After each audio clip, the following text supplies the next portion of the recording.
মানব পাচার আইনে করা মামলায় চাইল্ড অ্যান্ড ওল্ড এজ কেয়ারের চেয়ারম্যান মিল্টন সমাদ্দারের 4 দিনের রিমান্ড মঞ্জুর করেছেন আদালত। আজ ঢাকার মেট্রোপলিটন ম্যাজিস্ট্রেট বেগম শান্তা আক্তার শুনানি শেষে এই রিমান্ড মঞ্জুর করেন। এদিন আশ্রমের মৃত ব্যক্তিদের জাল মৃত্যু সনদ দেওয়ার অভিযোগে করা মামলায় 3 দিনের রিমান্ড শেষে তাকে হাজির করে পুলিশ।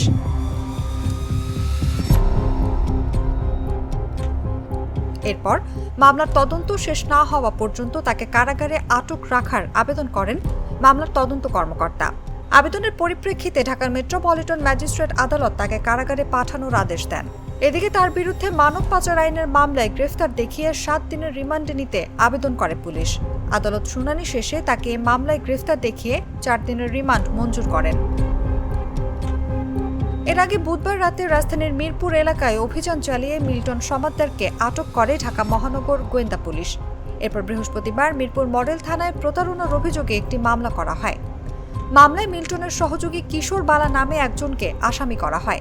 এ মামলায় বৃহস্পতিবার মিল্টনকে ঢাকার চিফ মেট্রোপলিটন ম্যাজিস্ট্রেট আদালতে হাজির করে পুলিশ। এরপর মামলার সুষ্ঠু তদন্তের জন্য তাকে 7 দিনের রিমান্ডে নিতে আবেদন করেন ডিবির এসআই কামাল হোসেন। শুনানি শেষে ঢাকার অতিরিক্ত chief metropolitan magistrate Tofazzal Hossain তার 3 দিনের রিমান্ড মঞ্জুর করেন।